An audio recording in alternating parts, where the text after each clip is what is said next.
ஹல்லேலூயா, ஹல்லேலூயா. எத்தனை பேர் சந்தோஷமாக இருக்கிறீங்க? ஆமென். நம்ம மத்தியில் ஆண்டவராகிய இயேசு கிறிஸ்து அசைவாடி கொண்டு இருக்கிறார். ஹல்லேலூயா. பிரசங்க நேரம் என்று சொன்னாலே தூங்குகிற நேரம் என்று அநேகர் சொல்வார்கள். ஆனால் அப்படி அல்ல. நான் இங்கே பிரசங்கம் கொடுக்க ரொம்ப நேரம் வரவில்லை. மிஞ்சி போனால் ஒரு மேக்ஸிமம் ஒரு அரை மணி நேரம் தான் கொடுப்பேன். கர்த்தர் உங்களோடு இடைப்படுவாராக. ஆமென். வேதத்தை எல்லோரும் கையில் எடுத்துக்கொள்வோம். வசனத்தை எடுத்துக்கொள்ள வேணாம், கையில் எடுத்துக்கங்க. கையில் எடுத்து நம்ம கொஞ்சம் ஜெபிக்க போகிறோம். வேதத்தை சுமக்கிறவர்களை கர்த்தர் சுமப்பாராக. ஆமென். ஹல்லேலூயா. ஆண்டவர் இந்த வேதத்தை கொண்டு இந்த நாளிலே இந்த காலை ஆராதனைக்கு வந்த எங்கள் ஒருவருக்கும் பிரத்யேட்சமாக தனிப்பட்ட முறையாக ஒருவருக்காக தனிப்பட்ட முறையாக கர்த்தாவே எந்த கேள்வியோடு வந்திருக்கிறார்களோ ஆண்டவரே கேள்விக்கு பதிலை கொடுக்கிற தெய்வமாக இருக்கிறீர் ராஜா. ஆண்டவரே ஒருவர் சோர்வோடு வந்தவர்களுக்கு, பாரத்தோடு வந்தவர்களுக்கு, காயத்தோடு வந்தவர்களுக்கு ஆண்டவரே இன்றைக்கு இந்த வார்த்தையானது ஆண்டவரே சுகமளிக்கும் வல்லமையாக, ஆண்டவரே ஒரு அபிஷேகமாக வார்த்தை புறப்பட்டு ஜனங்களுக்குள்ளே செல்வதாக தகப்பனே. ஆண்டவரே ஒரு பட்டயத்தை போல ஊடோரி சென்று தகப்பனே வாழ்க்கையில இருக்கிற கட்டுகள் ஆண்டவரை விடுதலையாக்கும்படி அடியான் ஜெபிக்கிறேன் ராஜா. ஒரு வார்த்தை கூட கீழே விழாதபடிக்கு ஆவியானவர் மாத்திரமே ஆண்டவர் இந்த சபையை ஆண்டவரை பொறுப்பெடுத்துக் கொள்ளுங்க. மனித ஆவிக்கு நாங்கள் இடம் கொடுக்காதபடிக்கு தேவ ஆவிக்கு நாங்கள் இடம் கொடுக்கிறோம். பரிசுத்த ஆவியானவர் நீர் மாத்திரம் இடைப்படுவீராக. மீட்பர் இயேசு நாமத்தில் ஜெபிக்கிறோம் எங்கள் ஜீவனால தகப்பனே. ஆமேன், ஆமேன், ஆமேன். இந்த மாதம் வாக்குத்தத்தை எடுத்துக்கொள்வோம். பிரசங்கியின் புஸ்தகம் 8வது அதிகாரம் 12வது வசனம். பிரசங்கி 8வது அதிகாரம் 12வது வசனம். பாவி 100 தரம் பொல்லாப்பை செய்து நீடித்து வாழ்ந்தாலும் என்ன, தேவனுக்கு அஞ்சி அவருக்கு முன்பாக பயந்திருப்பவர்களே நன்றாயிருப்பார்கள் என்று அறிந்திருக்கிறேன். ஆமென். இந்த வசனத்தை நாம் தொடர்ந்து 4வது வாரமாக இந்த வசனத்தை நாம் கேட்டுக்கொண்டிருக்கிறோம். கேட்டு அநேகருக்கு அழுத்து போயிருக்கலாம். ஆனாலும் இன்னைக்கு கர்த்தர் உங்களோடு கூட பேசுவார் நான் விசுவாசிக்கிறேன். பயம் என்றால் என்ன? அது பார்த்தீங்கன்னா பயம் என்றது ஒரு உணர்ச்சி தான். ஆமென். எப்படி நம்ம சந்தோஷப்படுகிறோமோ, எப்படி நம்ம சிரிக்கிறோமோ, எப்படி நம்ம துக்கப்படுகிறோமோ, எப்படி நாம் கவலைப்படுகிறோமோ, அதுபோல பயம் என்பது ஒரு உணர்ச்சி தான். ஆமென். ஹல்லேலூயா. தேவனுக்கே மகிமை உண்டாதாக. பயம் என்றது இட்ஸ் an எமோஷன். அது ஒரு உணர்ச்சி தான். பயம் இல்லாதவர்கள் இந்த பூமியில் இல்லவே இல்லை. ஆமென். ஒரு மனிதன் எடுத்தாலும் எல்லா விதமான உணர்ச்சிகளும் எல்லா விதமான எமோஷன்ஸும் ஒரு மனிதனுக்குள்ளே இருக்கும்.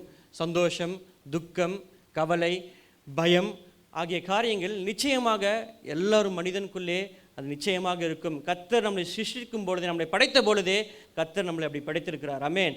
அப்படி இருக்கும் பொழுது இன்றைய காலையிலே நம்ம அநேகருக்கு உலகத்தை குறித்ததான பயம் இருக்கலாம். சிலருக்கு பார்த்தீங்கன்னா நாளை தினத்தை குறித்து பயம் இருக்கலாம், எதிர்காலத்தை குறித்ததான பயம் இருக்கலாம், தன்னுடைய பிள்ளைகளை குறித்ததான பயம் இருக்கலாம், தன்னுடைய பெற்றோர்களை குறித்து பயம் இருக்கலாம். ஆனால் கர்த்தர் சொல்லுகிறார், இந்த உலகத்தின் பயம் நமக்குள்ளே இருக்கிற வரைக்கும் தேவனுக்கு நாம் கொடுக்க வேண்டிய பயத்தையும் தேவனுக்கு கொடுக்க வேண்டிய கனத்தையும் நம்ம என்ன பண்ண முடியாது, கொடுக்க முடியாது. சிலர் பார்த்தீங்கன்னா பணத்தை நினைத்து பயப்படுவாங்க. பணம் இல்லைனாலும் பயம், பணம் அதிகமாக இருந்தாலும் பயம். சிலர் பார்த்தீங்கன்னா மக்களை பார்த்து, பீப்புளை பார்த்து பயப்படுவாங்க. சில பேர் தோல்வியை நினைத்து பயப்படுவார்கள். சிலர் என்ன பண்ணுவாங்கன்னா மரணத்தை பார்த்து, மரணம் நம்மளுக்கு நேரிடுமோ அப்படின்ற காரியத்தை நினைத்து பயப்படுவார்கள். இப்படி உலகத்திலே பல விதமான பயங்கள் ஒரு மனிதனை ஆட்கொள்ளும். ஆனால் தேவனுக்கு பயப்படுகிறவர்கள் இந்த உலகத்தின் பயத்திற்கு தப்பி செல்வார்கள். ஹல்லேலூயா. அது நம்ம வேதத்திலே பார்ப்போம். மத்தேயு எழுதின சுவிசேஷ புஸ்தகம் 14வது அதிகாரம் 30-31 வசனத்தை வாசிப்போம். Matthew chapter 14 verse 30 and 31. காற்று பலமாய் இருக்கிறதை கண்டு பயந்து அமிழ்ந்து போகையில் ஆண்டவரே ரட்சியும் என்று கூப்பிட்டான். உடனே இயேசு கையை நீட்டி அவனை பிடித்து அற்ப விசுவாசியே சந்தேகப்பட்டாய் என்றார். இங்க தெளிவாக கர்த்தர் ஆண்டவராகிய இயேசு கிறிஸ்து சொல்லுகிறார், பேதுரு பயந்து அப்படின்னு ஒரு வசனம் இருக்கிறது. கர்த்தர் அவனை தூக்கி எடுத்த பின்பு அற்ப விசுவாசியே ஏன் பயப்படுகிறாய் தான் ஆண்டவர் கேட்கணும். அப்படி தானே? பேதுரு சந்தேகப்பட்டான் நான் போட்டிருக்கு, பேதுரு பயந்தான் தான் போட்டிருக்கு. அப்போ ஆண்டவர் என்ன பண்ணிருக்கணும், ஏன் பயப்படுகிறாய் அப்படின்னு தான் ஆண்டவர் கேட்டிருக்கணும். ஆனால் ஆண்டவர் அப்படி கேட்காமல் ஏன் சந்தேகப்படுகிறாய் அப்படின்னு கேட்கறதுக்கு என்ன அர்த்தம் என்றால், நமக்குள்ளே உலகத்தின் குறித்து பயம் இருக்குமே ஆனால் நமக்குள்ளே தேவனை குறித்து சந்தேகம் வரும். ஆமென். போன வசனத்தில் பார்த்தீங்க அப்படின்னா, உடனே இயேசு அவர்களோடு பேசி திடன் கொள்ளுங்கள், நான் தான், பயப்படாதிருங்கள் என்றார். இப்போ இது பார்த்தீங்கன்னா அவங்க சீஷர்கள் எல்லாருமே படகுல சென்று இருக்கும் பொழுது பெருங்காற்றும் பெரும் புயல் பெரிய அலைகள் வந்து படகை மோதி கொண்டிருக்கிறது. அந்த ஒரு சூழ்நிலையில், அப்படிப்பட்ட ஒரு நிலைமையில் சீஷர்கள் பயந்து கொண்டிருக்கிற இந்த நிலைமையில் ஆண்டவராகிய இயேசு கிறிஸ்து கடலின் மேல் நடந்து வருகிறதை நாம் காண்கிறோம். கடலில் நடந்து வரும்பொழுது சீஷர்கள் அவரை பார்த்து பயப்படுறார்கள்.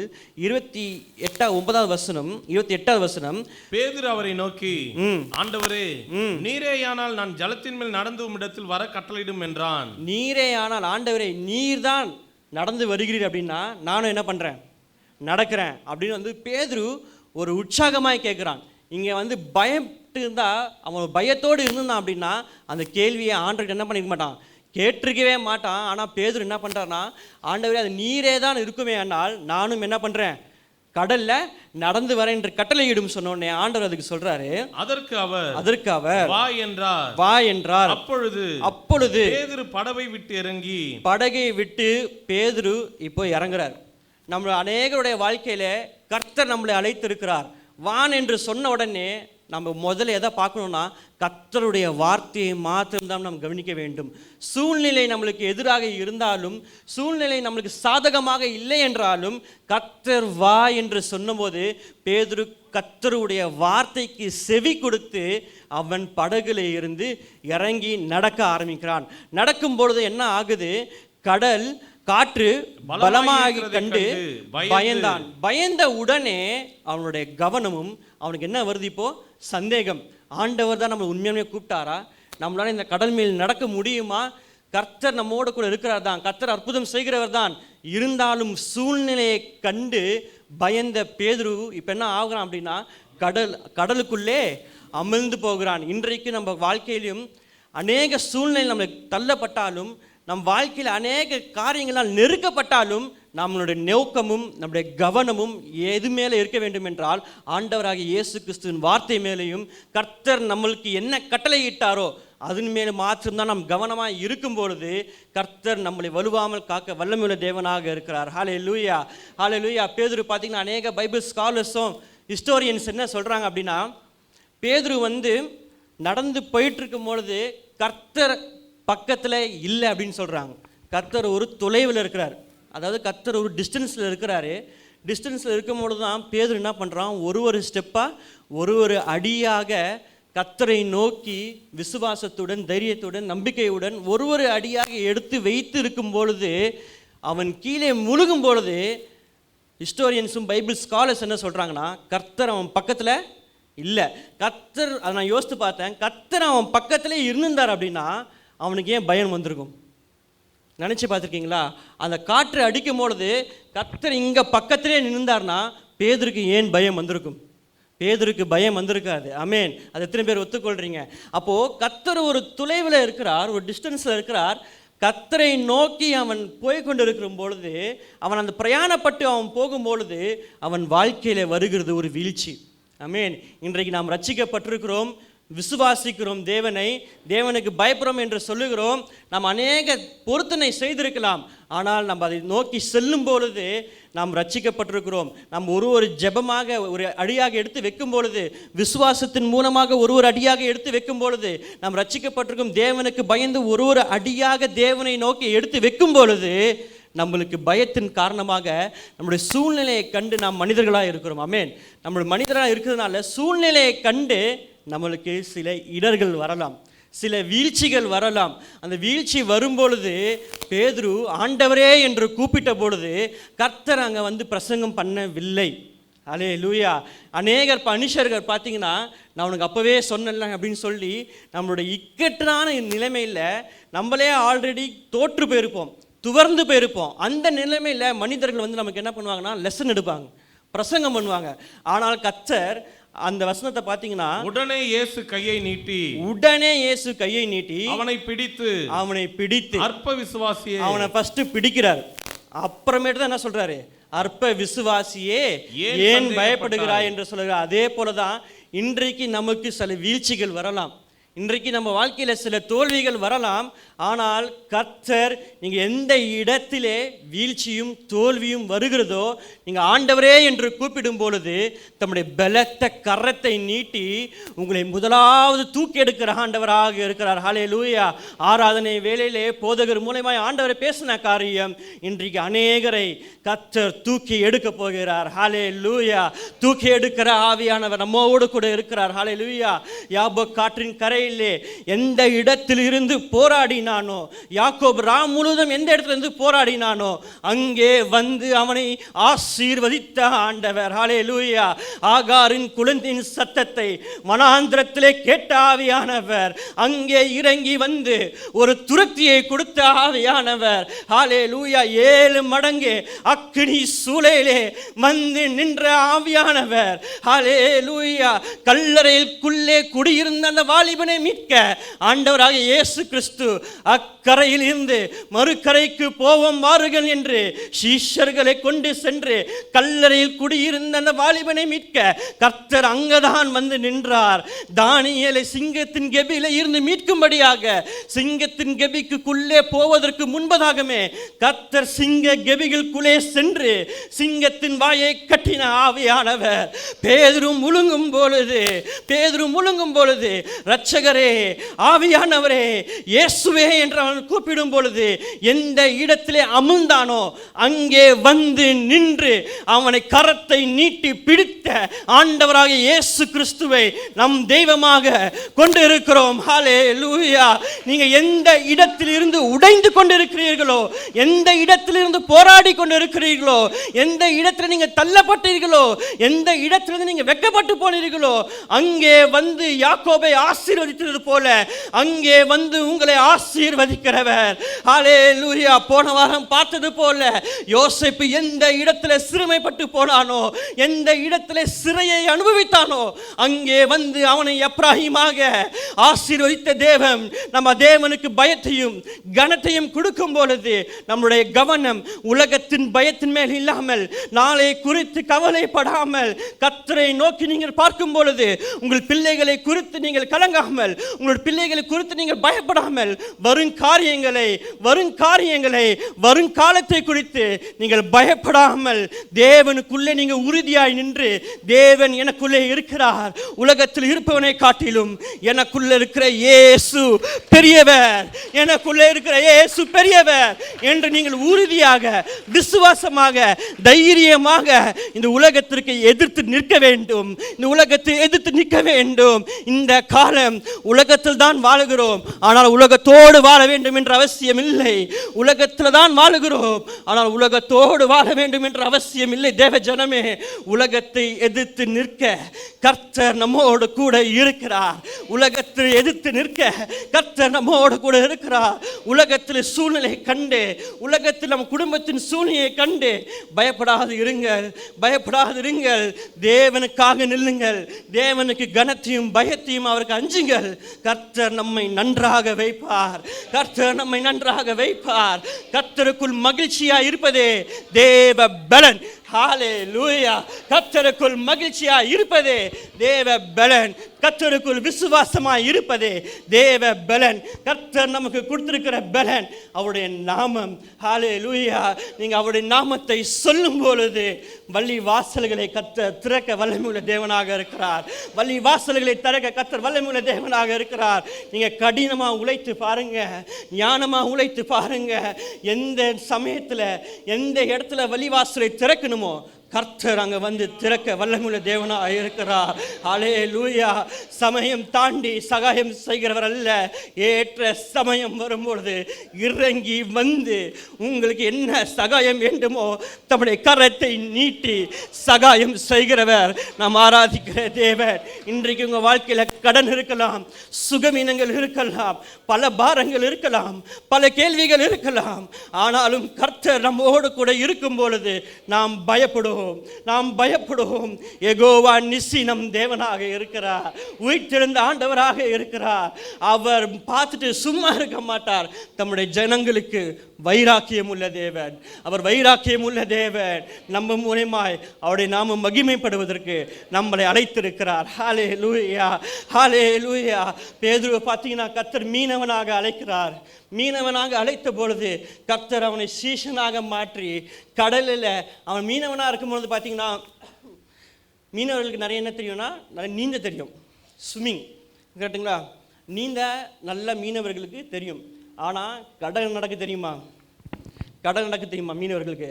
தெரியாது. கர்த்தர் அவனை சீஷனாக அழைத்து கடலில் நடக்க கிருபை செய்தார். ஹல்லேலூயா. கரங்களை தட்டுவோமா?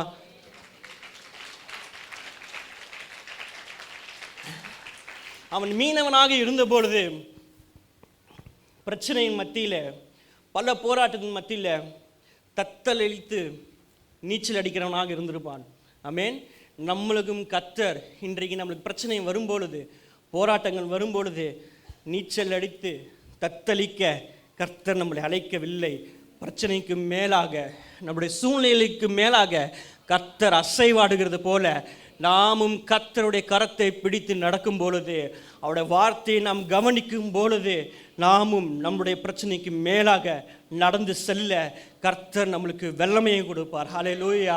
அப்படிப்பட்ட ஒரு அதிகாரத்தை கர்த்தர் கொடுத்திருக்கிறார். ஆமென். கர்த்தருக்கு மாத்திரம்தான் அந்த அதிகாரம் என்றது கிடையாது.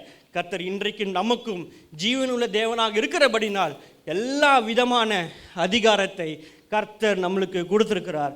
ஹல்லேலூயா. உங்கள் பிரச்சனையின் மத்தியில் நீங்கள் தத்தளிக்க அவசியம் இல்லை. உங்கள் பிரச்சனையின் மத்தியில் நீங்கள் ஆண்டவருக்கு பயப்படும் பொழுது, உலகத்திற்கு நீங்கள் எந்த ஒரு பயத்தை நீங்கள் கொடுக்காமல் இருக்கும் பொழுது, தைரியமாக உங்கள் காரியங்களை நீங்கள் செய்யும்போது, கிறிஸ்துவுக்குள்ளே தைரியமாக உங்கள் காரியங்களை நீங்கள் செய்யும் பொழுது தத்தளிப்பு இல்லை, நீங்கள் நடப்பீர்கள். ஹல்லேலூயா. காற்றடித்தாலும் சரி, புயல் வந்தாலும் சரி, பெரிய பெரிய அலைகள் வந்தாலும் சரி, தேவனுக்குள்ளே இருக்கிறவர்கள் அதற்கு மேலாக நடப்பார்கள். ஹல்லேலூயா. அடுத்து வாசிப்போம். என்னாகும் புஸ்தகம் 13வது அதிகாரம் 27வது வசனம். Numbers chapter 13 verse 27. அவர்கள் மோசேயை நோக்கி, நீர் எங்களை அனுப்பின தேசத்துக்கு நாங்கள் போய் வந்தோம், அது பாலும் தேனும் ஓடுகிற தேசம்தான், இது அதனுடைய கனி. அடுத்த வசனம். ஆனாலும் அந்த தேசத்திலே குடியிருக்கிற ஜனங்கள் பலவான்கள், பட்டணங்கள் அரணிப்பானவைகள், மிகவும் பெரியவைகளுமாய் இருக்கிறது. அங்கே ஏனாக்கின் குமாரரையும் கண்டோம். அப்படியே 31வது வசனம். அவனோட கூட போய் வந்த மனிதரோ, நாம் போய் அந்த ஜனங்களோடு எதிர்க்க நம்மாலே கூடாது, அவள் நம்மை பார்க்கிலும் பலவான்கள் என்றார்கள். 32, அப்படி 32, 33. நாங்கள் போய் சுற்றி பார்த்து வந்த அந்த தேசம் தன் குடிகளை பட்சிக்கிற தேசம். நாங்கள் அதிலே கண்ட ஜனங்கள் எல்லாரும் மிகப்பெரிய ஆட்கள். அங்கே ராட்சத பிறவியான ஏனாக்கின் குமாராகிய ராட்சதரையும் கண்டோம். நாங்கள் எங்கள் பார்வைக்கு வெட்டுக்கிளிகளை போல் இருந்தோம், அவர்கள் பார்வைக்கும் அப்படியே இருந்தோம் என்று சொல்லி, இப்படி இஸ்ரவேல் புத்திரருக்குள்ளே தாங்கள் சுற்றி பார்த்து வந்த தேசத்தை குறித்து துர்செய்தி பரம்ப செய்தார்கள். என்ன பரம்ப செய்தார்கள்? துர்செய்தி பரம்ப செய்தார்கள். அநேக வசனங்கள் இருக்கிறது. நான் வெகு ஒரு ஷார்ட்டா உங்களுக்கு நான் என்ன காரியம் என்று நான் சொல்லுகிறேன். இப்போ இஸ்ரேல் ஜனங்க 40 நாள் முன்னாடி கானான் தேசம், கர்த்தர் வாக்குத்தத்தம் பண்ணின தேசம், பாலும் தேனும் ஓடுகிற தேசம், கர்த்தர் இஸ்ரேல் ஜனங்களுக்கு வாக்குத்தத்தம் பண்ணினார். அந்த தேசத்தை வேவு பார்க்க மோசே என்ன பண்ணுறாருன்னா, ஒரு 12 பேரை அனுப்புகிறார். வேவுனா இங்கிலீஷில் ஸ்கவுட் பண்ண ஒரு 12 பேர், 12 கோத்திரத்தை எடுத்து தலைவர்கள், 12 கோத்திரத்தின் தலைவர்கள் எடுத்து 12 பேரை இப்போது மோசையும் ஆரோனும் வேவு பார்க்க அனுப்புகிறாங்க. இப்போ இங்கே போயிட்டு இந்த சமூகம் அநேகருக்கு தெரிந்திருக்கலாம். போயிட்டு வரும்பொழுது ஏறத்தாழ 10 கோத்திர தலைவர்கள் என்ன சொல்கிறாங்க அப்படின்னா, இப்படிப்பட்ட காரியங்களை சொல்லுகிறார்கள். என்னென்ன சொல்லுகிறாங்க அப்படின்னா, நாங்கள் ரொம்ப சிறியவர்கள், அவர்கள் ரொம்ப பெரியவர்கள், ராட்சதசராக இருக்கிறாங்க, நாங்கள் அவர் கண்களுக்கு முன்னாடி எப்படி இருக்கிறோம்? வெட்டுக்கிளிகளை போல இருக்கிறோம். இதுதான் நம்ம இன்னைக்கு தியானிக்க போகிறோம். நாங்கள் எங்கள் பார்வைக்கு, அதாவது அவங்க பார்வைக்கு, தங்களுடைய பார்வைக்கு வெட்டுக்கிளிகளாக இருக்கிறார்கள் என்று அவங்களே சொல்லிக்கிறாங்க. இது கானானியர் இஸ்ரேல் ஜனங்களை பார்த்து சொல்லுகிற ஒரு ஸ்டேட்மெண்ட் இல்லை. இஸ்ரேல் ஜனங்க தங்களை பார்த்து என்ன சொல்கிறாங்கன்னா, இஸ்ரேல் ஜனங்க கூட இல்லை, இன்னும் சொல்லப்போனால் கோத்திர தலைவர்கள் சொல்லுகிற என்ன காரியம் என்றால், நாங்கள் எங்கள் பார்வைக்கு எப்படி இருக்கிறோம்? வெட்டுக்கிளிகள் போல இருக்கிறோம். இது என்ன பயம் அப்படின்னு பார்த்தீங்கன்னா, ஃபியர் ஆஃப் ஃபெயிலியர், தோல்வியின் பயம். ஒரு காரியத்தை எடுத்தால் தோற்றுருவோமோ. நான் வாலிபர்களுக்கு முக்கியமாக நான் பேசுகிறேன். ஒரு ஸ்டெப்பு எடுத்து வச்சா நம்ம இந்த காரியத்தை தோற்றுருவோமோ, நம்ம இந்த கம்பெனியை விட்டு வேறு கம்பெனிக்கு போனால் நமக்கு வேலை கிடைக்காதோ அப்படின்ற ஒரு பயத்து நிமித்தமாக முன்னாடியும் போக முடியாமல் பின்னாடியும் போக முடியாமல் என்ன பண்ணுறது, ஒரே இடத்துல இருக்கிறது. இஸ்ரவேல் ஜனங்களுக்கு இந்த நேரத்தில் அவங்களுக்கு மிகவும் முக்கியமானது என்னதுன்னா லேண்டு. அவங்களுக்கு தேவை ஒரு இடம், அவங்களுக்கு வாசிக்க ஒரு தேசம் இல்லாமல் இருந்தார்கள். வனாந்திரத்திலே அலைந்து திரிந்து கொண்டு இருந்தார்கள். எப்படிப்பட்ட சூழ்நிலையிலே கர்த்தர் வாக்கு தத்தம் பண்ணின தேசம் 40 நாளில் பிரயாணப்பட்டு போகலாம். ஆனால் அவர்கள் பயந்தபடியால் கர்த்தர் என்ன சொல்லுகிறார் என்றதை வாசிப்போம். 23-25 வசனம் வாசிப்புங்க. பின்பு அவர்கள் எஸ்கோல் பள்ளத்தாக்கு மட்டும் போய் அங்கே ஒரே குலையுள்ள ஒரு திராட்சை செடியை அறுத்தார்கள். அதை ஒரு தடியிலே 2 பேர் கட்டி தூக்கி கொண்டு வந்தார்கள். மாதுளம் பழங்களிலும் அத்தி பழங்களிலும் சிலவற்றை கொண்டு வந்தார்கள். 25வது வசனம் 25. அவர்கள் தேசத்தை சுற்றி பார்த்து 40 நாள் சென்ற பின்பு திரும்பினார்கள். 40 நாள் சென்ற பின்பு திரும்பினார்கள். இப்ப பாத்தீங்கன்னா ஒரு சாம்பிள் மட்டும் கொண்டு வந்திருக்காங்க. நல்ல கவனிங்க. கர்த்தர் ஒரு தேசத்தையே கொடுக்குறேன்னு சொல்லியிருக்காரு, சரிங்களா? அந்த தேசத்தை கொடுக்குறேன்னு சொல்லி இப்போ அந்த தேசத்துக்கு 40 நாள் பிரயாணப்பட்டு போயிட்டு வரும்பொழுது என்ன பண்ணுறாங்க, ஒரு சாம்பிள் மட்டும் வாங்குறாங்க. இப்போ நம்ம கார் எடுக்கும்பொழுது நம்ம என்ன பண்ணுவோம், ஸ்ட்ரைட்டாக போய் கார் வாங்கிடுவோமா? என்ன பண்ணுவோம், ஒரு டெஸ்ட் டிரைவ் எடுப்போம். டெஸ்ட் டிரைவ் எடுத்துகிட்டு நம்மளுக்கு அந்த கார் பிடிச்சிருந்தா என்ன பண்ணுவோம், அந்த காரை வாங்குறதுக்கு பிரயாசப்படுவோம். ஆனால் இந்த ஜனங்களோ, இந்த தலைவர்களோ அங்கே போயிட்டு ஒரு சாம்பிள் மட்டும் எடுத்துட்டு வந்துட்டு என்ன சொல்றாங்க அப்படின்னா 27வது வசனம் பார்க்கிறோம். மறுபடியும் அவர்கள் மோசேயை நோக்கி, நீர் எங்களை அனுப்பின தேசத்துக்கு நாங்கள் போய் வந்தோம். நீர் அனுப்பின தேசத்துக்கு நாங்கள் போய் வந்தோம். அது பாலும் தேனும் ஓடுகிற தேசம்தான். போதும், பாலும் தேனும் ஓடுகிற தேசம்தான். ஆமாப்பா, ஆண்டவர் சொன்ன தேசம் எது? அது கானான் தேசம், வந்து பாலும் தேனும் ஓடுகிற தேசம்தான். அதோடைய கனி இதுதான் அப்படின்னு சொல்லி ஒரு ப்ரூஃபாகவும் கொடுக்குறாங்க. அதை என்ன பண்ணிட்டாங்க, ஒரு சாம்பிளாகவும் எடுத்துன்னு வந்துட்டாங்க. ஆனால் அந்த பயத்து நிமித்தமாக 14வது அதிகாரம் 21வது வசனத்தை வாசிப்போம். 14:21. பூமி எல்லாம் கர்த்தருடைய மகிமையினால் நிறைந்திருக்கும் என்று 34வது வசனத்தை வாசிப்போம். 14:34. நீங்கள் தேசத்தை சுற்றி பார்த்து 40 நாள் லக்கத்தின்படியே ஒவ்வொரு நாள் ஒவ்வொரு வருஷமாக நீங்கள் 40 வருஷம் உங்கள் அக்கிரமங்களை சுமந்து என் உடன்படிக்கைக்கு வந்த மாறுதலை உணர்வீர்கள். அப்போ ஆண்டவர் என்ன சொல்றாருன்னா, நீங்க 40 நாள் சுத்தினதுக்கு நீங்க அவங்களுக்கு பயந்தபடியால் இப்போ நீங்க என்ன பண்ணணும், 40 வருஷம், ஒரு நாளுக்கு ஒரு வருஷம் என்று சொல்லி கர்த்தர் அவர்களுக்கு ஒரு தண்டனையை கொடுக்குறது நாம் காண்கிறோம். இந்த சத்தத்தை கேட்கும் அருமையான தேவ ஜனமே, இன்றைக்கு நாம் இந்த உலகத்திற்கு நாம் பயப்பர்களாய் இருப்போமே ஆனால், நம் தேவனுடைய சத்தத்திற்கு செவி கொடுக்காமல் இருப்போமே ஆனால், நம்முடைய ஆசீர்வாதங்களும் கர்த்தர் கொடுத்த வாக்கு தத்தமாய் கொடுத்த தேசத்தை சுதந்திரித்து கொள்ள நாம் தான் அதுக்கு தாமதமாக இருக்கிறோம். ஆமேன். அதுக்கு தாமதம் ஆகிறதுக்கு காரணம் நாம் தான். 40 நாளிலே அவர்கள் போய் அந்த கானான் தேசத்தை சுதந்திரித்து கொண்டிருக்கிற வேண்டிய இவர்கள் 40 வருஷமாக கர்த்தர் வனாந்திரத்திலே அவர்களை சுற்ற வைத்தார். ஏனென்றால் அவர்கள் கர்த்தர் மேல் விசுவாசமாய் இல்லாமல், கர்த்தர் மேல் அவர்களுக்கு பயம் இல்லாமல், இந்த உலகத்தை கண்டு, ராட்சசர்களை கண்டு, பெரிய மனிதர்களை கண்டு, கோலியாத் மாதிரி உள்ள மனிதர்களை கண்டு அவர்கள் பயந்தபடியால் கர்த்தர் 40 நாளிலே கொடுக்க வேண்டிய வாக்குத்தத்தமான ஆசீர்வாதத்தை 40 ஆண்டுகளாக கர்த்தர் இஸ்ரவேல் ஜனங்களை சுற்றி வர செய்தார். இன்னொரு இடத்துல பார்க்கிறோம், அவர்கள் அந்த தலைமுறை, எந்த தலைமுறை கர்த்தரை சந்தேகப்பட்டதோ, எந்த தலைமுறை கர்த்தர் மேல் விசுவாசம் இல்லாமல் பயந்தார்களோ, அந்த தலைமுறையை கர்த்தர் உள்ளே கால் எடுத்து வைக்க அனுமதிக்கவில்லை. 21வது வசனத்தை வாசிப்போம். 14:21. பூமி எல்லாம் கர்த்தருடைய மகிமையினால் நிறைந்திருக்கும் என்று என்னுடைய ஜீவனை கொண்டு சொல்லுகிறேன்.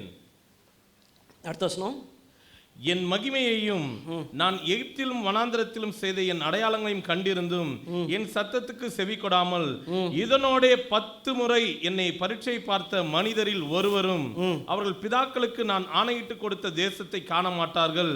எனக்கு கோபம் உண்டாக்கினவர்கள் ஒருவரும் அதை காண மாட்டார்கள். எனக்கு கோபம் உண்டாக்கின ஒருவரும் அதை காண மாட்டார்கள். இன்னொரு வசனம் பாருங்க, ரொம்ப ஆச்சரியமா இருக்கு. இதோட 10 முறை என்னை பரீட்சை பார்த்த மனிதர் ஒருவரும். நாம் எத்தனை முறை கர்த்தரை பரீட்சை பார்த்திருக்கிறோம்? இந்த காலை வேளையிலே உங்களை சிந்திக்கும்படியாக நான் சொல்லுகிறேன். 10 முறை பரீட்சை பார்த்த அந்த ஜனங்களை கர்த்தர் கோபம் உண்டாகி இஸ்ரவேலுக்கு ஒரு கானான் என்ற தேசம், வாக்கு தத்தம் பண்ணப்பட்ட தேசத்தை கர்த்தர் கொடுக்கவில்லை. ஆனால் இன்றைக்கு நாமோ வாரம் வாரம் வந்து இன்றைக்கு வசனத்தை கேட்டு பலனடைந்து உற்சாகமாய் செல்லுகிற நாம் வசனத்தின்படி நடக்காமல் தேவனை எத்தனை தடவை பரீட்சை பார்க்கிறோம்? ஆமென். இன்றைக்கு நம்ம போதகர் அடிக்கடி சொல்லுகிற காரியம், சுவிசேஷத்தை நிச்சயமாக ஒருவர்த்தரும் ரட்சிக்கப்பட்டவர்கள் சுவிசேஷ வேலையை நிச்சயமாக கண்டிப்பாக செய்ய வேண்டும். அது கர்த்தர் இந்த உலகத்தில் இருந்து பரலோகத்திற்கு செல்வதற்கு முன்பதாக கொடுத்த ஒரு பிரதான கட்டளை. அந்த கட்டளையை நம்ம செய்யாமல் எத்தனை தடவை நாம் அநேக சூழ்நிலை நம்மளுக்கு இருக்குது.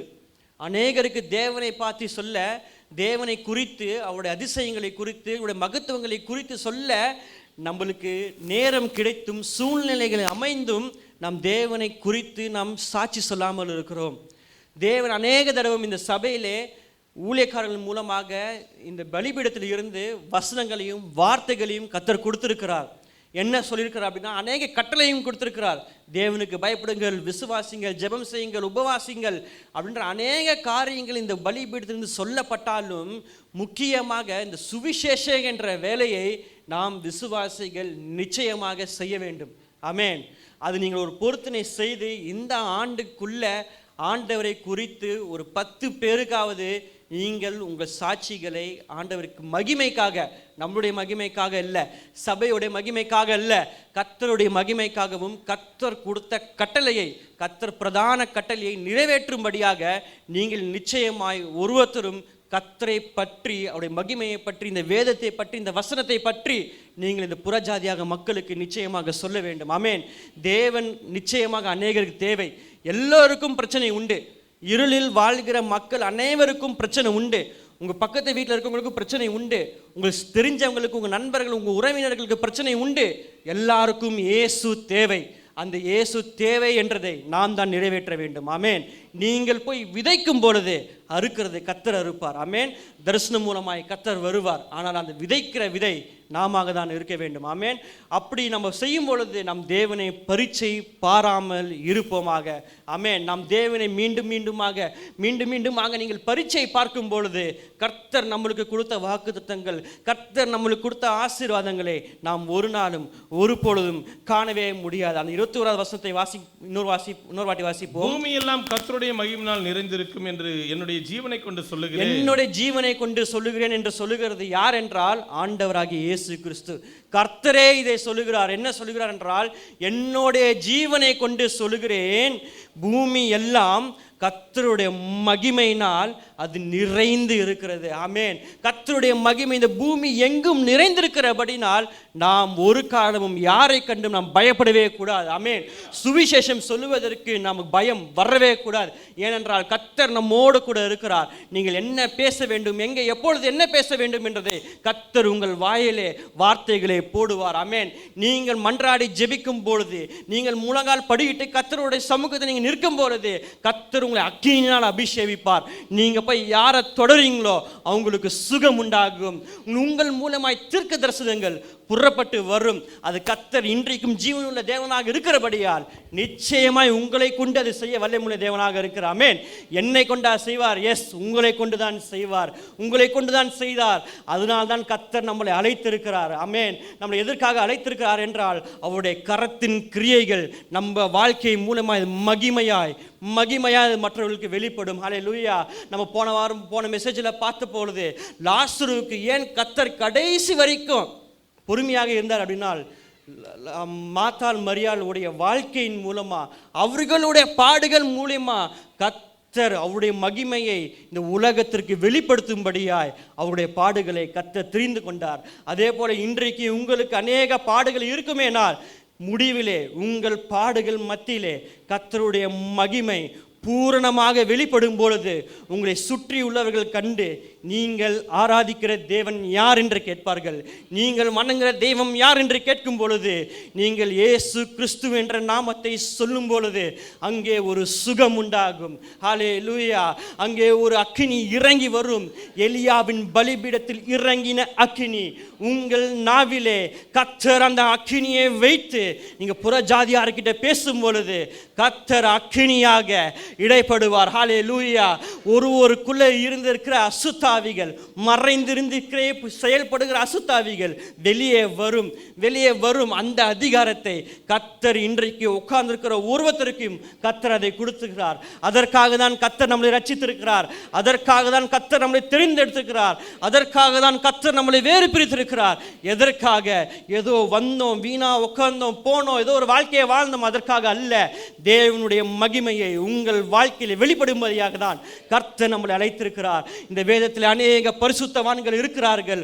ஒரு பரிசுத்தவான்கள் வாழ்க்கையிலையும் கர்த்தர் மகிமையாய் அளவற்ற பிரசனத்தை கொண்டு, அக்கினியை கொண்டு ஒரு பரிசுத்தவான்கள் வாழ்க்கையிலையும் கர்த்தர் அசைவாடினது போல, கர்த்தர் அவர்களை உயர்த்தினது போல கர்த்தர் இன்றைக்கும் நம்மளை உயர்த்த வல்லமையுள்ள தேவனாக இருக்கிறார். ஹல்லேலூயா.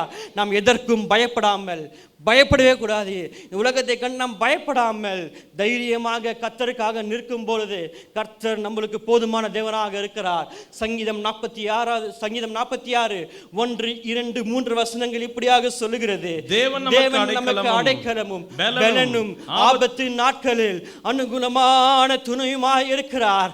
ஆகையால் இந்த பூமியின், மறுபடியும் சொல்லுகிறேன், தேவன் நமக்கு அடைக்கலமாய் இருக்கிறது நிமித்தமாக, ஆகையால் இந்த பூமி நிலை மாறி போனாலும், சமுத்திரம் மலைகள் நடு சமுத்திரத்திலிருந்து சாய்ந்து போனாலும், அதன் ஜனங்கள் கொந்தளித்து எழுந்தாலும், பர்வதங்கள் அதிர்ந்தாலும், தேவனை பின்பற்றுகிற நாம், இயேசுவை விசுவாசிக்கிற நாம், அவரை ஆராதிக்க இன்றைக்கு கூடி வந்திருக்கிற நாம், அவரை துதிக்க கூடி வந்திருக்கிற நாம், அவரை நாமத்தை தரித்து இருக்கிற ஜனங்களாகிய நாம், வசனம் சொல்லுகிறது, பயப்படோம்.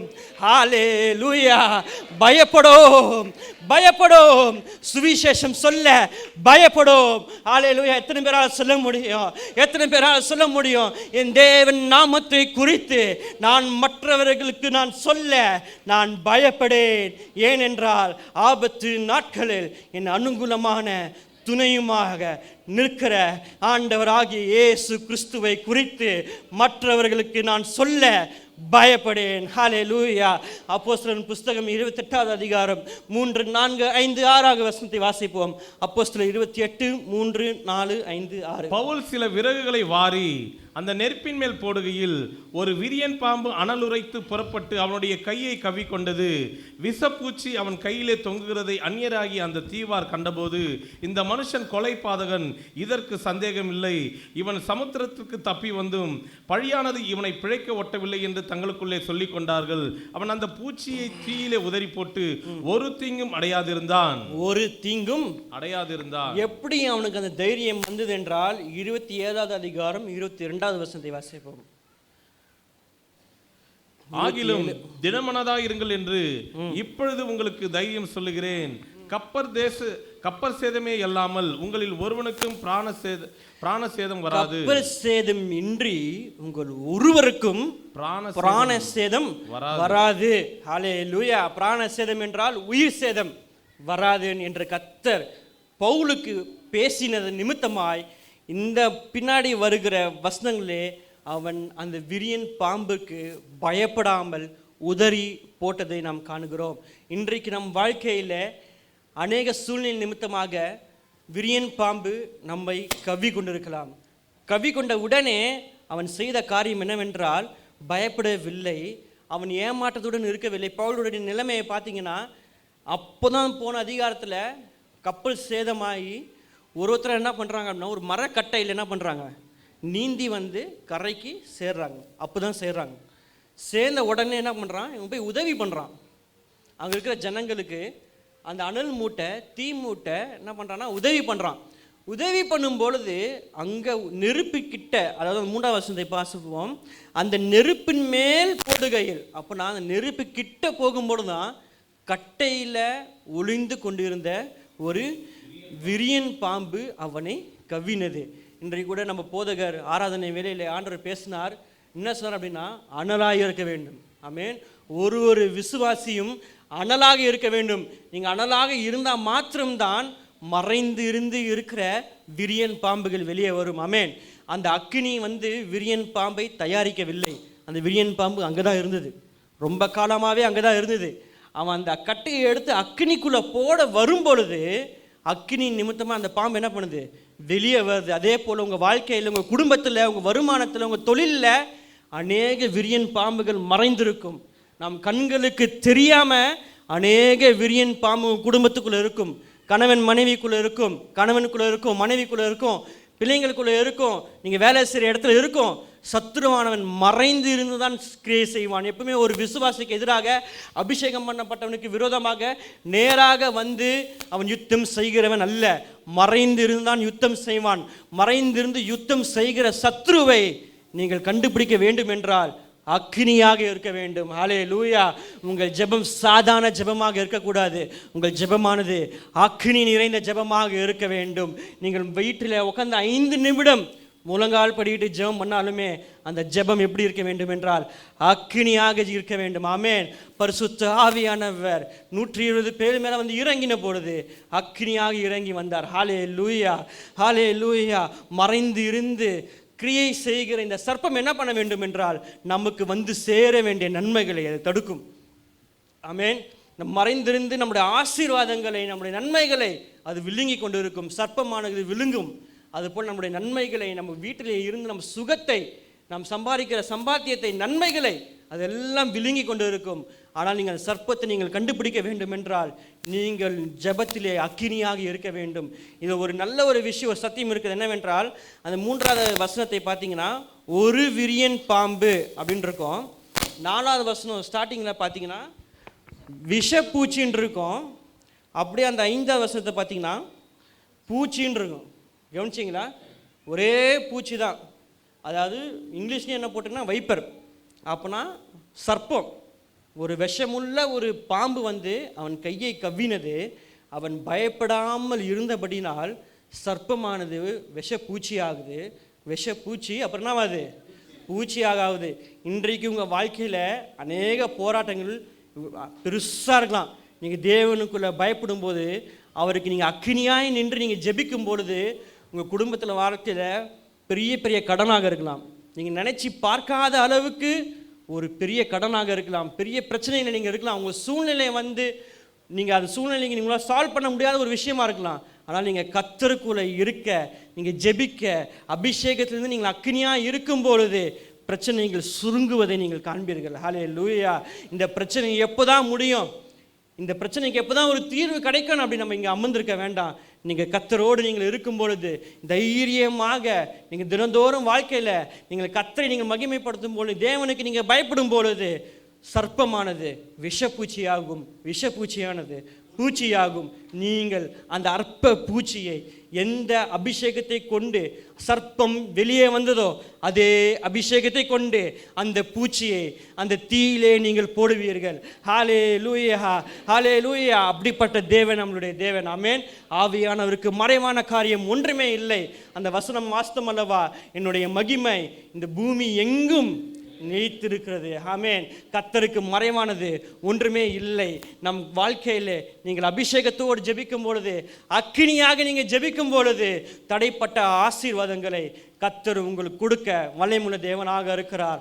மறைந்து இருந்து உங்கள் பிள்ளைகளுக்கு எதிர்காலத்தை மறைந்து இருந்து சத்ரு பிடுங்க பார்ப்பான். ஆனால் நீங்கள் ஜெபிக்கும் பொழுது, உங்கள் பிள்ளைகளுக்காக நீங்கள் ஜெபிக்கும் பொழுது உங்கள் பிள்ளைகளின் வாழ்க்கையை, உங்கள் வருங்காலத்தை கர்த்தர் ஆசீர்வதிப்பார். ஆமென்.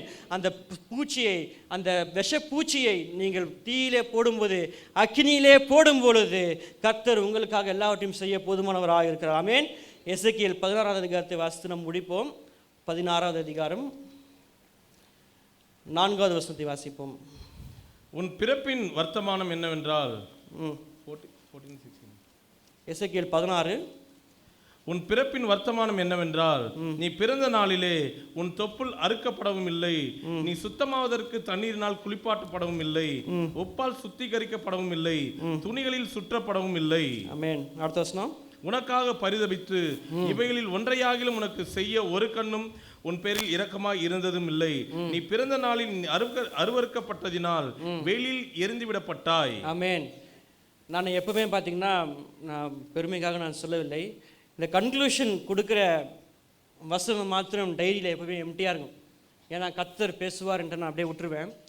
எசேக்கியேல் 16:4 வசனம் இது என்றை பார்க்கிறோம் என்றால், கர்த்தர் இஸ்ரவேல் தேசத்தை குறித்து, இஸ்ரவேல் ஜனங்களை குறித்து மனம் கசந்து சொல்லுகிற காரியம் என்னவென்றால், எப்படி வேறு பிரித்தேன், இஸ்ரவேல் ஜனங்களை கர்த்தர் எப்படி வேறு பிரித்தார் என்று இந்த அதிகாரம் சொல்லுகிறது.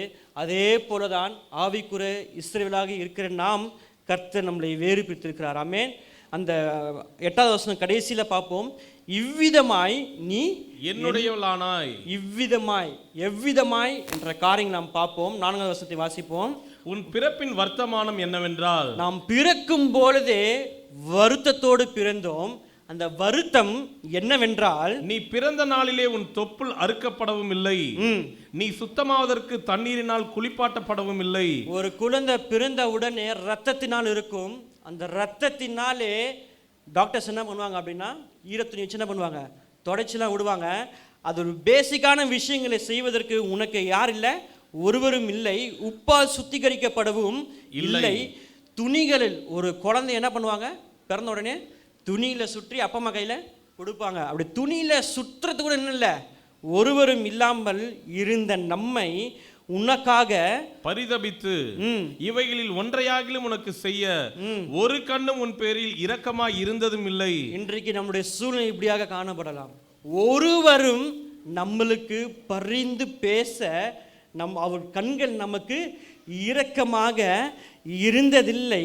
நான் 6வது வசனம், நான் உன் அருகே கடந்து போகும்போது மிதிக்கப்படுவதற்கு நாம் எப்படி இருந்தோமா, மிதிக்கப்படுவதற்கு ஏதுவாய் இருந்தும் உன் ரத்தத்தில் கிடக்கிறதை கண்டு, உன் ரத்தத்தில் கிடக்கிற உன்னை பார்த்து பிழைத்திரு என்றேன். ஹalleluya, ஹalleluya. இங்கிலீஷ்ல அழகாக போட்டிருக்குது லிவ். கர்த்தர் நம்மளை பார்த்து சொன்ன காரியம் என்ன தெரியுமா, கர்த்தர் நம்மளை எப்படி ரட்சித்தார் தெரியுமா, எங்கே இருந்து ரட்சித்தார் தெரியுமா, ரத்தத்தில் கிடந்தோம். நமக்காக பரிந்து பேசுறதுக்கு ஒரு கண்கள் நம்ம மேல் இரக்கம் காணாமல் ஒரு குப்பைக்கு சமமாக ரத்தத்தில் இருந்த நம்மை கர்த்தர் கடந்து போகும் பொழுது நம்மளை பார்த்து சொன்ன காரியம் பிழைத்திரு. ஹalleluya. கர்த்தர் நம் தாயின் கருவிலே உருவான நாள் முதல் கர்த்தர் நம்மளுக்கு சொன்ன காரியம் என்னவென்றால் பிழைத்திரு. ஆமென்.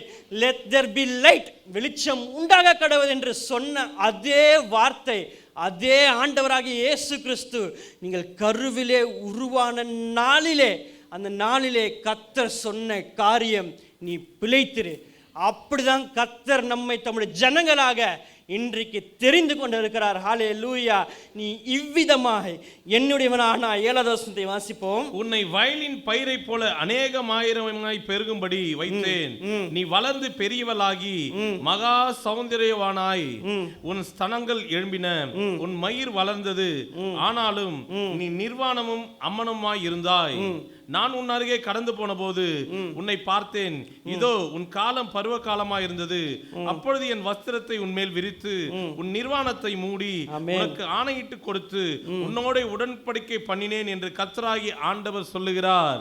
இவ்விதமாய் நீ என்னுடையவளானாய். நான் உன்னை, அடுத்த வசனம், ஜலத்தினால் முழுக்காட்டி உன்னை இரத்தமர ஸ்நானம் பண்ணுவித்து உனக்கு எண்ணெய் பூசி.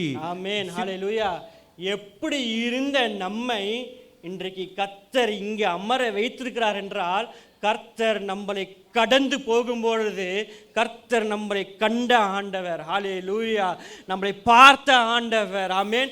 வானத்தையும் பூமியும் படைத்த ஆண்டவராகிய இயேசு கிறிஸ்து எவ்வளோ பேர் அவரை துதிக்கிறார்கள்.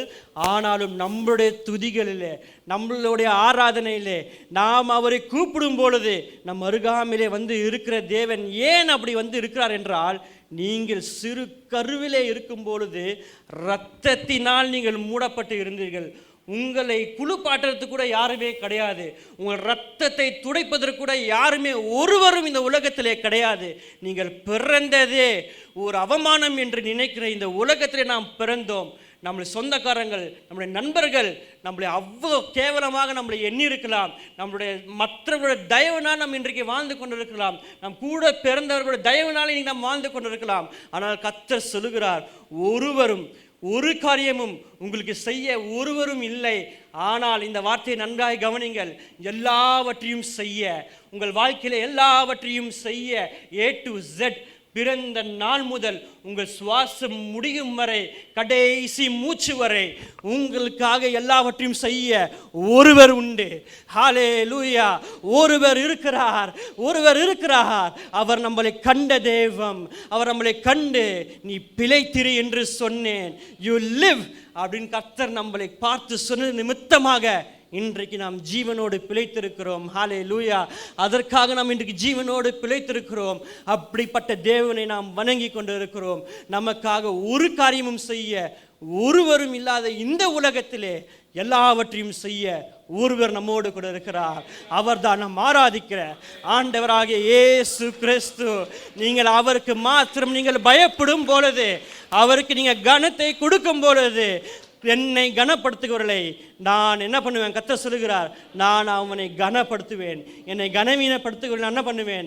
கனவீனப்படுத்துவேன். நீங்கள் கர்த்தருக்கு கனத்தை கொடுத்து பாருங்க.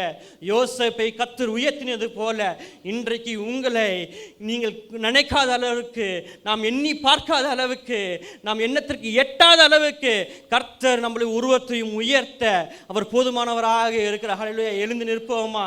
எழுந்து நிற்போமா? கர்த்தர் இன்றைக்கு நம்மளோடு கூட பேசியிருக்கிறார். கர்த்தர் இன்றைக்கு நம்மளோடு கூட பேசியிருக்கிறார். பேதுரு எந்த இடத்துல இருந்து அமிழ்ந்தானோ அங்கே வந்து நின்ற ஆண்டவர், அங்கே வந்து நிற்கிற ஆண்டவர். நீங்கள் எங்கே இருந்து போராடி கொண்டு இருக்கிறீங்க, எந்த சூழ்நிலையை கண்டு நீங்கள் பயந்து கொண்டு இருக்கிறீங்க, அந்த சூழ்நிலையிலே அங்கே வந்து நிற்கிற ஆண்டவராக இயேசு கிறிஸ்து இன்றைக்கு நம்மத்திலே இருக்கிறார். இன்றைக்கு நம்மத்திலே இருக்கிறார். நீங்கள் உண்மையாய் அவரை நோக்கி நீங்கள் கூப்பிடும் பொழுது, உண்மையாய் உண்மையாய் அவர் வாஞ்சையாய் நீங்கள் நோக்கி கூப்பிடும் பொழுது, அவர் இறங்கி வருகிற தேவமாக இருக்கிறார். இறங்கி வருகிற தேவமாக இருக்கிறார். இறங்கி வருகிற தேவமாக இருக்கிறார். யாக்கோபை எங்கிருந்து போராடினானோ அங்கே வசனம் அப்படிதான் சொல்லுகிறது. அங்கே வந்து அங்கே வருகிற ஆண்டவர், நீங்கள் எந்த இடத்துல உடைந்து கொண்டு இருக்கிறீர்களோ அங்கே வந்து உங்களை ஆசீர்வதிக்கிறவர். பயத்தின் மூலமாய் வருகிற சந்தேகங்களுக்கு இடம் கொடுக்காமல் இருங்கள். பயத்தின் நிமித்தமாய் வருகிற தோல்வி பயத்திற்கு நீங்கள் இடம் கொடுக்காமல் இருங்கள். பயத்தின் மூலமாய் உங்களுடைய ஆசீர்வாதங்கள் தாமதமாகும், அதற்கு இடம் கொடுக்காமல் இருங்கள். அதற்கு போல பவுலை போல அபிஷேகத்தில் நீங்கள் இருக்கும் பொழுது, அக்னி நெருப்பாய் நீங்கள் இருக்கும் பொழுது, நீங்கள் சொல்லுகிற ஒரு ஸ்தோத்திரமும், நீங்கள் சொல்லுகிற ஒரு அல்லேலூயாவும் அக்னியாக இருக்கும் பொழுது உங்கள் வாழ்க்கையிலே மறைந்து இருந்து உங்கள் வீழ்ச்சிக்கு செயல்படுகிற சத்ருவின் கிரியைகள் வெளியே வரும். அது வெளியே வரும். மறைந்து இருந்து கிரியை செய்கிற பெலிஸ்தியர் ஆவிகள் வெளியே வரும். பெலிஸ்தியரின் ஆவிகள் வெளியே வரும். சர்ப்பத்தின் கிரியைகள் வெளியே வரும். சர்ப்பத்தின் ஆவிகள் வெளியே வரும். அக்கினி நிமித்தமாக வரும். நம்மளால் அல்ல, நம்முடைய ஜெபத்தினால் அல்ல, அக்கினியின் நிமித்தமாக, அபிஷேகம் என்ற அக்கினியின் நிமித்தமாக சர்ப்பங்கள் வெளியே வரும் பொழுது, நீங்கள் அக்கினியிலே அந்த சர்ப்பத்தை சுட்டரிக்கும் பொழுது, அக்கினியிலே அந்த சர்ப்பத்தை நீங்கள் சுட்டரிக்கும் பொழுது, வேதம் வசனம் சொல்லுகிறது, ஒரு தீங்கும் அடையாதிருந்தான், ஒரு தீங்கும் அடையாதிருந்தான். இன்றைக்கு இந்த வார்த்தையை கேட்டுக்கொண்டிருக்கும் அன்பு சகோதரா சகோதரியே, இந்த வார்த்தையை நல்லா கேளுங்கள்.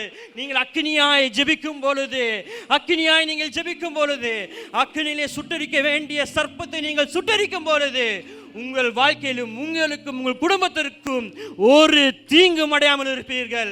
ஒரு தீங்கும் நீங்கள் அடையாமல் இருப்பீர்கள். கர்த்தர் நம்மளுக்கு வல்லமையுள்ள தேவனாக இருக்கிறார். கர்த்தர் நம்மளுக்கு போதுமானவராக இருக்கிறார். ஏன் இப்படி காரியங்களை கர்த்தர் நம் வாழ்க்கையிலே செய்வார் என்றால், நீங்கள் இரத்தத்திலே இருக்கும் பொழுது, இரத்தத்திலே நீங்கள் இருக்கும் பொழுது உங்களை உப்பினால் சுத்திகரிக்கவும், உங்களை துணியால் துடைக்கவும் ஒரு கண்ணும் உங்களுக்கு இறங்கவில்லை. ஒரு கண்ணும் உங்களுக்கு இரக்கமாக இருங்கவில்லை.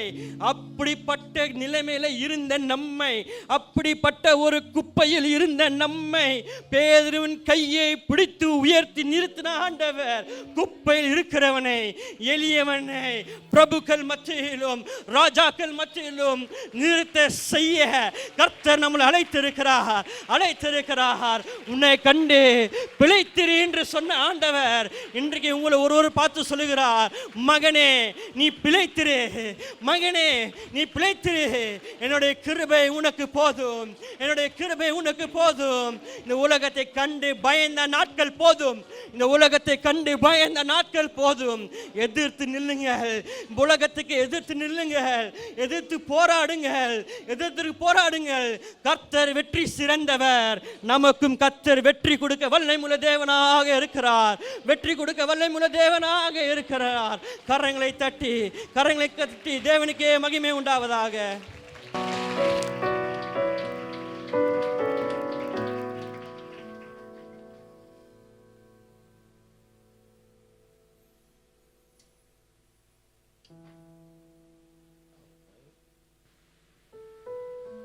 ஹல்லேலூயா. பேதுரு 3 வருஷம் ஆண்டவர் கூடயே இருந்தான். ஆண்டவருடைய திட்டம், நான் எதை செய்தேனோ அதுவும் அதே காரியத்தை தம்முடைய சீஷர்களும் செய்யணும் தான் ஆண்டவர் திட்டம். அவர் நடந்தார் தண்ணீர் மேலே, பேதுருவும் நடக்கணும் தான் ஆண்டவருடைய விருப்பம். ஆனால் பிசாசு என்ன செய்தான், அவனை கீழே மூங்க வைக்கிறான். நீங்கள் அற்புதத்தையும் அதிசயங்களையும் தேடிட்டு போகாதீங்க, இயேசு இருக்கிற இடத்துல நீங்கள் போங்க, இயேசுவை உயர்த்துங்க. ஆனால் பயந்தான், மூழ்க ஆரம்பித்தான், ஆண்டவனை தூக்கி எடுத்தார்.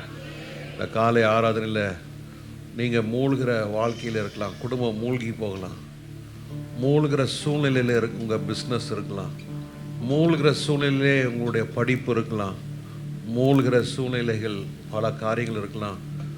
மூழ்கணும்னு பிசாசுடைய திட்டம். ஆனால் இயேசுடைய திட்டம், அவர் தண்ணீரிலே கடலிலே நடந்தது போல நானும் நடக்கணும், நீங்களும் நடக்கணும். அதுதான் தேவனுடைய திட்டம். ஹல்லேலூயா. எத்தனை பேர் ஒப்பு கொடுக்குறீங்க, ஆண்டவரே நானும் ஆண்டவரே அதிசயங்களை செய்யணும்னு ஆசை இருக்கு. ஆனால் முங்க வைப்பான், உங்கள் தலைமுறை அதோடு முடிச்சிடணும்னு பார்ப்பான். ஆனால் ஆண்டவர் அற்புதம் செய்கிற தேவன், ஆண்டவர் அதிசயம் செய்கிற தேவன். ஹல்லேலூயா. சர்ப்பம் கடிச்சு பவுலை கொன்னுடணும்னு பார்த்தது. ஆனால் சத்துரு ஒரு முடிவு கட்டும் பொழுது அங்கே ஒரு நெருப்பு எரிஞ்சிக்கிட்டே இருக்கணும். அந்த நெருப்பு தான் என்ன தெரியுமா, அவங்க ஸ்தோத்திரம் பண்ணிக்கிட்டே இருக்கணும், ஆண்டவர் உயர்த்திக்கிட்டே இருக்கணும். அப்போ அவங்க ஆவி அனலாக அந்த சர்ப்பம் கவும் பொழுது விஷப்பூச்சியாய் மாறும். விஷப்பூச்சியாய் மாறினது சாதாரண பூச்சியாய் மாறும். அப்போ அங்கே அக்கினி எரிஞ்சிக்கிட்டே இருக்கணும். அதான் சொல்கிறேன், வந்து ஜெபம் பண்ணுங்க, சர்ச்சில் வந்து ஜெபம் பண்ணுங்க. இது எல்லா நாளும் சர்ச்சில் நம்ம ஜெபம் பண்ணுறதில்ல. ஆகஸ்ட் 16ஆம் தேதியோடு முடிஞ்சது. வந்து ஜெபிக்கிறவள ஆண்டவர் உங்களை அக்கினியாய் வைப்பார். உங்களை யாரும் கவ முடியாது. உங்களுக்கு விரோதமாக உருவாக்கப்படுகிற எந்த ஆயுதம் வாய்க்காம போகும். ஏன் தெரியுமா, உங்களுக்குள்ள இருந்த அக்கினி இருக்கு, உங்களை சுற்றி வந்த அக்கினி மதிலாக இருக்கு. ஆமே, நான் சொன்னேன் இல்லையா, ஆராதனையில் நம்மளை சுற்றிலும் கத்துற அக்கினி மதிலாக இருக்கிறாரு. எது கவினாலும் சொல்லுங்க, எது கவினாலும் அது எல்லாம் எரிஞ்சு போகும். எத்தனை பேர் ஒப்பு கொடுக்குறாங்க? எல்லாம் ஒப்பு கொடுத்து ஜெபம் பண்ணுங்க. ஆண்டவரே, நான் சும்மா வந்தேன் போனேன்னு இல்லை, என்னை சுற்றிலும் ஒரு அக்கினி இருந்துகிட்டே இருக்கணும், ஒரு அக்கினி நெருப்பு எரிஞ்சிக்கிட்டே இருக்கணும். என் உள்ளத்தில் முதல்ல அந்த அக்கினி காணப்படணும். அந்த அக்கினி வீட்டுக்குள்ளே வரணும். வீட்டுக்குள்ளே அந்த அக்கினி எரிஞ்சிக்கிட்டே இருக்கணும். நம்ம துதிக்க துதிக்க துதிக்க கர்த்தரை உயர்த்த அந்த அக்கினி எரிஞ்சிக்கிட்டே இருக்கும். ஒரு சேதம் இல்லாமல் கர்த்தர் உங்களை நடத்த வல்லவராக இருக்கிறார். நீங்கள் ஒன்றிலும் கூனியாக இருப்பதல்ல. எல்லாம் கரலை உயர்த்தி ஆண்டவர் மகிமை செலுத்துங்க, மகிமைப்படுத்துங்க. ஆண்டவரே, உமக்கு மகிமை செலுத்துகிறோம்.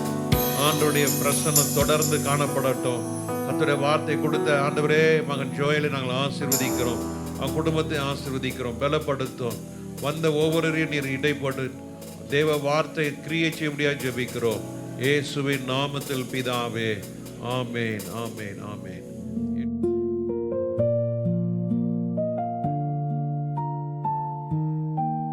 குறித்த காலத்துக்கு தரிசனம் இன்னும் வைக்கப்பட்டிருக்கிறது. முடிவிலே அது விளங்கும், அது பொய் சொல்லாது. அது தாமதித்தாலும் அதற்கு காத்திரு. அது நிச்சயமாய் வரும், அது தாமதிப்பதில்லை. ஆபகூக் 2:3. தேவ செய்தியை கேட்ட உங்களை கர்த்தர் ஆசீர்வதிப்பாராக. கர்த்தருடைய நாள் சமீபமாய் இருக்கிறபடியால் உண்மையுள்ளவராகவும் தாழ்மையுள்ளவராகவும் பரிசுத்தம் உள்ளவராகவும் எப்பொழுதும் தேவனை சந்திக்க ஆயத்தமாயிருங்கள். மாரநாதா இயேசுவே சீக்கிரமாய் வாரும்.